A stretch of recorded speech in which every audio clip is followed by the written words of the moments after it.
So we've heard basically from the man who's got to deliver it all. Now, I guess the man who's got to police it all and make sure we get value for money, and they're doing it very well. Peter Antolik is Roads Director from the Office of Road and Rail. So I'm going to talk a bit about the work we're doing at the Office of Rail and Road. I always start my presentation by showing some pictures of when we get out and about. I'll come back to that one. It's a bit old now, but this was us out at junction 19 of the M1 last year. And I'll come back to that theme as we go. Am I a policeman? Well, we like to think of ourselves as more of a partly critical friend, partly kind of someone who is part of the sector to help the sector move forward.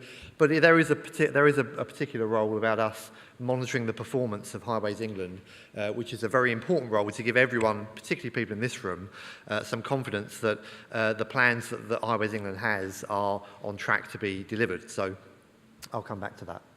Right, so how do I get my next slide? Is it this one? It is.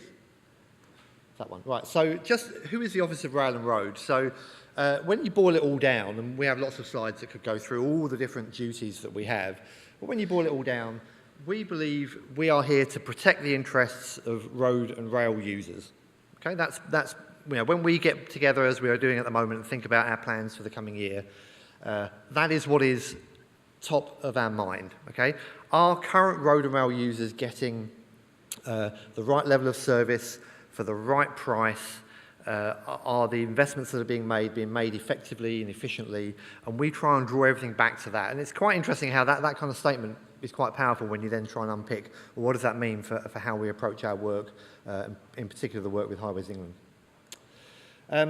I said we like to get out and about. For those of you that have heard me speak before, I'm passionate about us not being a kind of ivory tower regulator that sits in our office in London, which we have spotted isn't anywhere near the strategic road network, or not that close.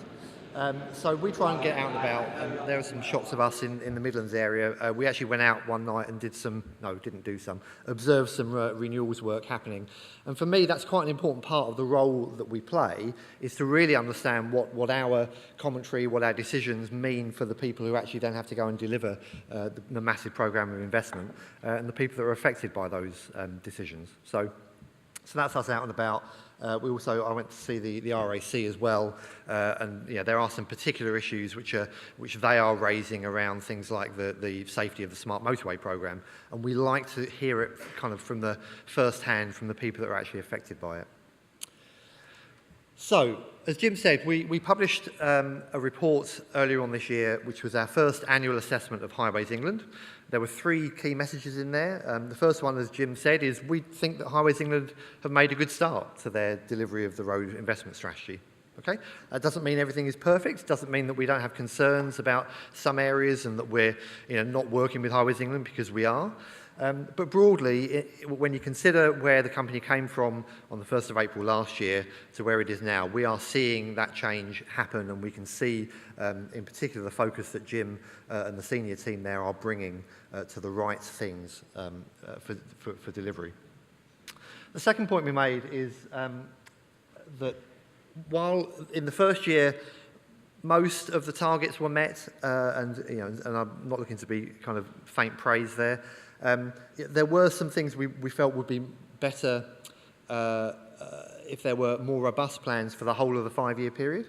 So we're working with Highways England to look at how it will deliver its KPIs over the 5-year period, and whether it has robust plans for delivering all of those KPIs out to the end of RIS1. And we think that's an important thing, so we're not just commenting on a point in time looking backwards, that we encourage Highways England to look forward over the 5-year period and beyond, and we can monitor how effectively they do that.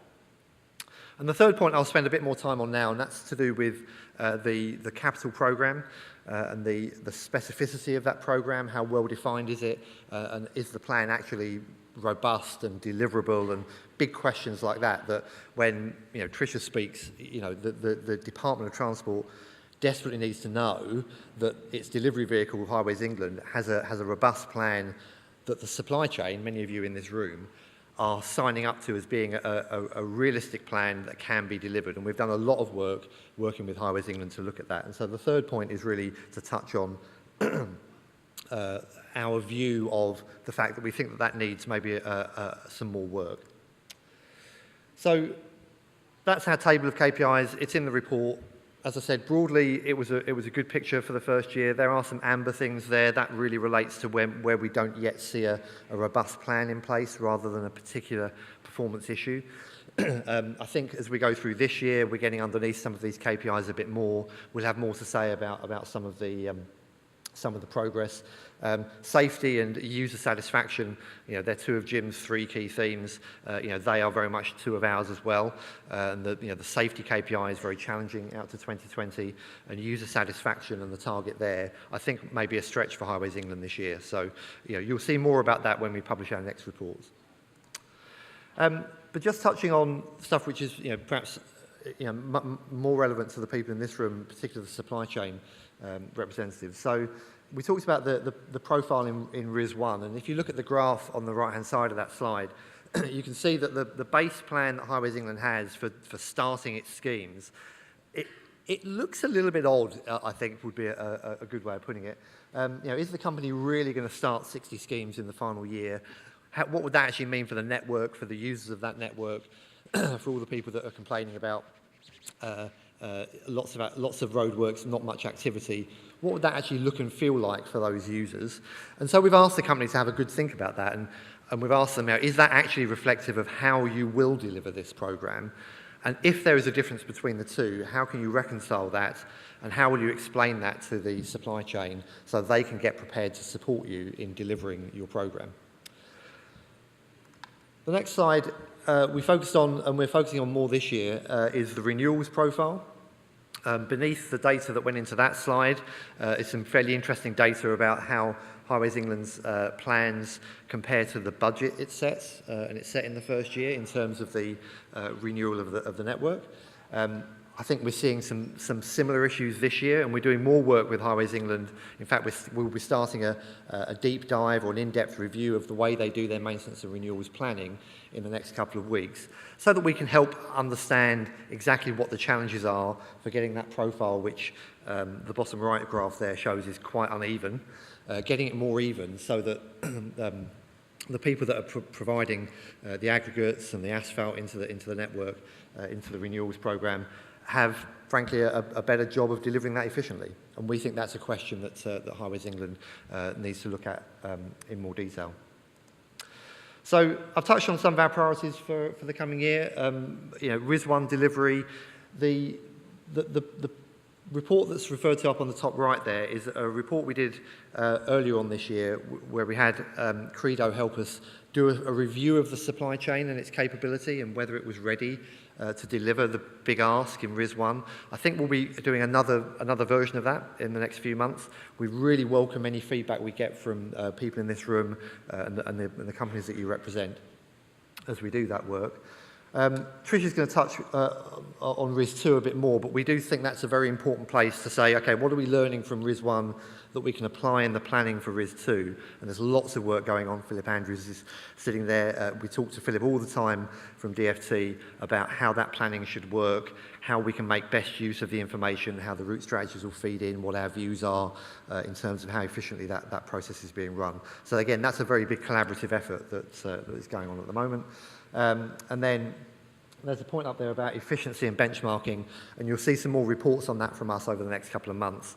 An initial report on benchmarking should come out by the end of the year, and we're already working with Highways England to look at how we assess their efficiency, and I think that's quite an interesting topic for, again, many of the people in this room to help us engage on. I'll leave it there. I'll take some questions afterwards.